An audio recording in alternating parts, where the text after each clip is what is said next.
Once upon a time, in an African village lived a young girl called Makena.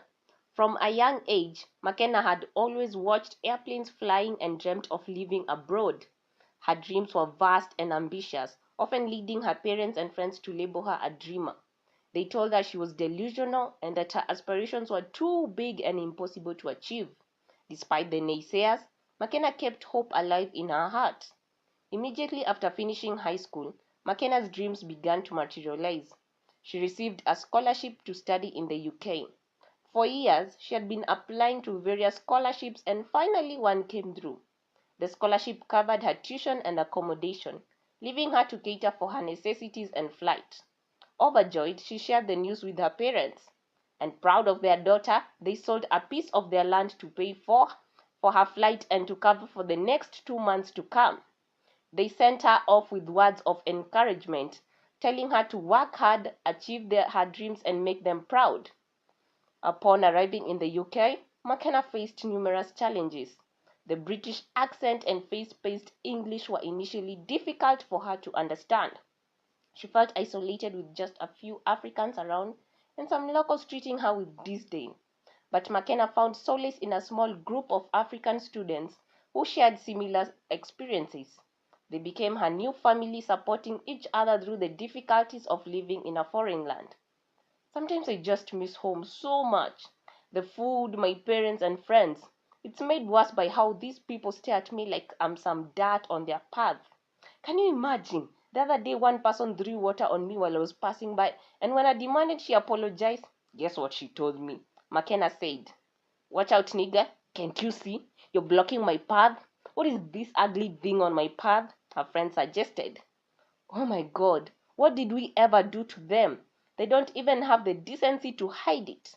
They treat us like we are some animals. She told me that I probably hadn't showered and needed one. Makena replied, "They think they're above us and we're some poor souls that are always begging and need charity." Can you imagine the other day, some dude I don't even know in school just found me seated alone playing the guitar, and he placed 2 pounds on my hand, saying that I needed it and probably never held such a huge amount of money all my life. Like seriously, 2 pounds, Amali said. What did you do? Shout at him? Throw it back at him? Makena asked. As if. He was rude, but I get handed free money and return it? Who am I, Mother Teresa? I bought myself coffee, Eric replied, smiling. But I really need to start working so I can sustain myself. I can't keep asking my parents and they are already struggling, Makena said. I know of a restaurant that is hiring. I could recommend you, Sheila, her friend, said. I would love that, she replied. She easily got the job as a waitress. Sometimes she was the chef and still juggled classes. The long hours were exhausting and some customers were so rude, but she pushed through.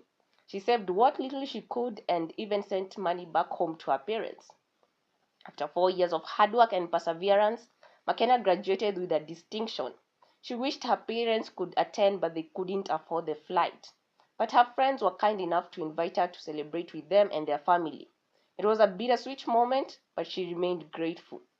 Post-graduation, Makena applied to numerous companies, but many rejected her outright upon realizing she was African. How rude! However, one day while working at the restaurant, she saw a well-dressed man struggling with his laptop. "Excuse me, sir, can I help you?" she asked, approaching him. No, no more coffee now. I have had too much caffeine for the day," he replied, not looking at her. "I meant with the laptop," she said. "And what can you do with a laptop?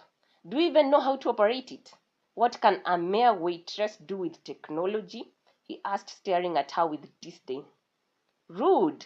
I was just here offering to help. Just because I'm black and I'm a waitress, you misjudge me? Wonders shall never end. If you must know, I have a degree in computer science. But sort yourself," she said, turning to walk away. Hey, girl! Waitress, come back," he called. She continued to walk away. She had a name and he had been rude. "I have a name," she said, not looking back. "Makena, the customer is calling you." "The customer is always right. Go back if you don't want to get fired," her boss said. Ugh. She was doing this for her job. She couldn't afford to lose it. It was the only thing paying her rent and food, and as it was hard to get a job as a black woman. "What do you want now? Not done insulting me and belittling me?" she asked. Didn't your boss say the customer is always right? I could get you fired," he said. "Go on. Is that supposed to scare me?" she replied sassily. This intrigued the man. A lady who wasn't afraid to stand up for herself and who didn't seem to try and get her way with him for his money. She also didn't seem to recognize him. Interesting. "You said you could fix it? Then let me see you do it," the man said. Not with that tone. "Ask nicely and you're going to pay me," she said. "I thought you were offering, so why do I have to pay?" he asked. "At first I was offering, but then you got rude, so the offer is off the table," she replied sassily. She was going to make him beg. He had never for once apologized to anyone. She was very clever. "I'm so sorry for being rude. Would you kindly fix my laptop?" he asked after a few minutes of gathering courage. "Eh, now that is what I'm talking about. You choose violence? I don't do peace too," she replied. She sat down and easily found the problem and fixed it. "How? That fast? I have to pay for something you just fixed in 2 minutes," he said. "I told you, I got a degree in computer science, and a deal is a deal. Pay up," she replied. "I was kidding. Keep your money," she said as the man handed her a $50 note. She went back to work as customers were waiting. The man, fascinated by her competence and ambition, started visiting the restaurant regularly. He would even come when her shift is almost over and wait until she was done so they could talk and he could drop her off. They developed a friendship and enjoyed each other's company. After a while, he gave her his number and asked her to apply for a certain job in a tech company he knew. She of course took the opportunity, and in just a day after applying she was called for an interview. How? And so fast? She dressed in her best pencil skirt and blazer and walked inside the company. It was so huge and she could already feel the excitement. But she was still nervous. She had been rejected many times for her color and she didn't know if she could make past it. The receptionist was very rude to her. That was not a good sign to start off. But the interviewer called her in warmly and friendly. The questions were too easy for her. "Congratulations, Makena. You have officially joined our team. You are Mr. Derek's PA. You begin Monday," the interviewer said, shaking her hand. How? She got a job just like that, without being told to give out something. She thought they would call after all interviews were done or never call her back.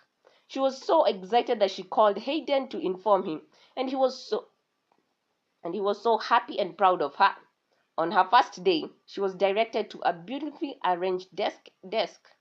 "Morning, Makena," her boss voice said, shocking her. How did her boss know her name and they had not yet met? His voice and cologne was familiar. "Good morning, Mr. Derek," she said, standing up. In front of her was her friend Hayden, the same man she had fixed his laptop, the one that referred her to apply here. How? "Hayden, what are you doing here?" "Wait a minute, you are my boss." "But how?" she asked, shocked. "Yes, I'm Derek Hayden Grayson. Welcome, Makena, to the team. I've been watching you even though we are friends, and your diligence, skills, and ambition is much needed in my company." He smiled. They worked well together and their professional relationship blossomed.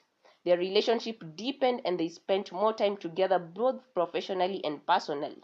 He included her in his travels and they always had fun.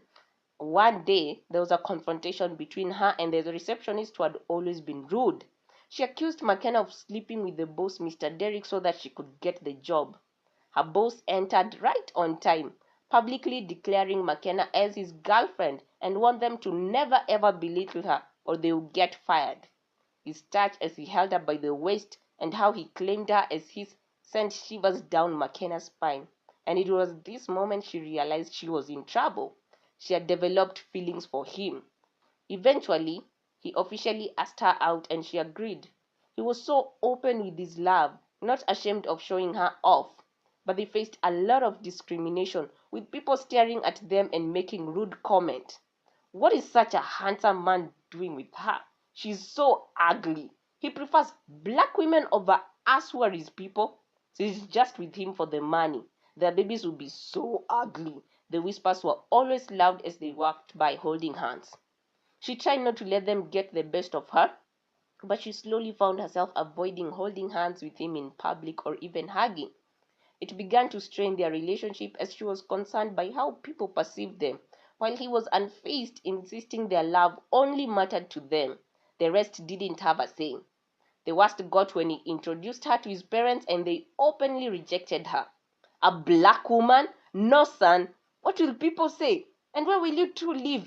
And if you have babies, what language will they talk? How will they even look? His father asked. Respectfully, sir, you know we speak English just like you, she had replied. See, she's rude. Why don't you get back with your ex, Amy? She's a good girl. Someone of the same status as us, his mother had replied. My girlfriend is not rude, mom, dad. She's my choice and Amy and I broke up for a reason. She's my past. Makena is my present and future, whether you both accept it or not. And I don't care how our babies look. Makena is gorgeous. I am handsome. I'm sure they will turn out fine. What language they will speak? They'll get to know the best of both worlds and cultures. They will be diverse.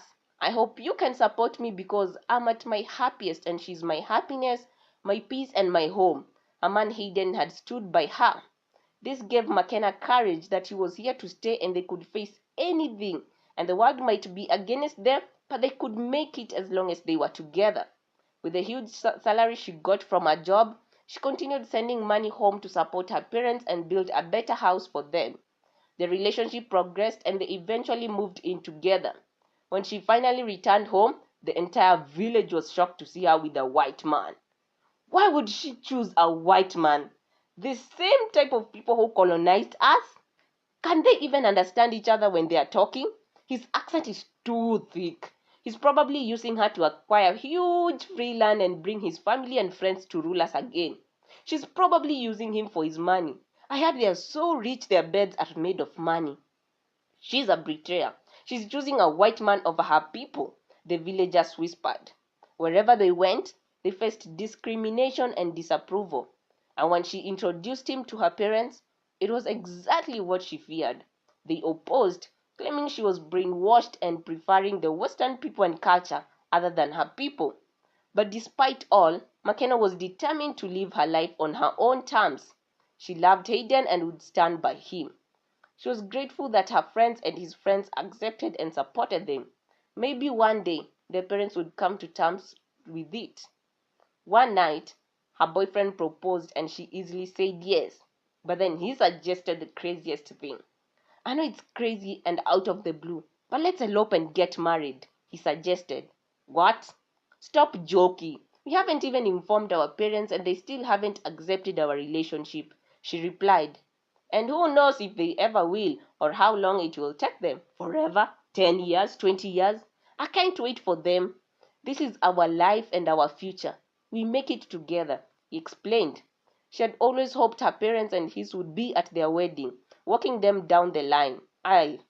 She called them to tell them of their plans to wed, but they all didn't listen to her. It was clear they weren't coming around anytime soon. So they pushed on with their plan. With just her fiancé, and their friends, they flew to Japan. She had always wanted a destination wedding, and Japan was hers and Hayden's favorite place. Within 2 days, she found her perfect gown and he had his own tuxedo. They had their civil wedding at an attorney general's office, surrounded by their closest of friends. It was such a beautiful and magical moment. As they walked out newly married, their parents were waiting. How and who had informed them when they were of where they were getting married?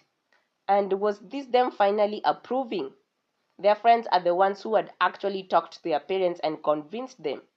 Joyful and reconciled, the whole gang celebrated together in Disneyland, marking the beginning of Makena and Hayden's life. And that is how they birthed a new era for generations to come, the era of interracial couples and blended family. The lessons learned were very clear. Persistence pays off, with Makena's determination and persistence to achieve her dreams being highlighted despite naysayers. Support systems are very vital as Makena found true friends who helped her navigate her new life in the UK. And it was time for everyone to be done with the discrimination. And the last lesson learned was love knows no boundaries. And that is the end of the story. Tell me in the comment section what you learned. And do not forget to subscribe. Like the video, comment and share with your friends, family, and relatives and colleagues. And tell them to kindly subscribe, watch my other stories, and leave a huge thumbs up. Follow me on my own Instagram at pesh_norma, PESH_NORMA. And below on my description box are the links to my other stories. I kindly invite you to watch them and leave a huge thumbs up. Salamat and sarange!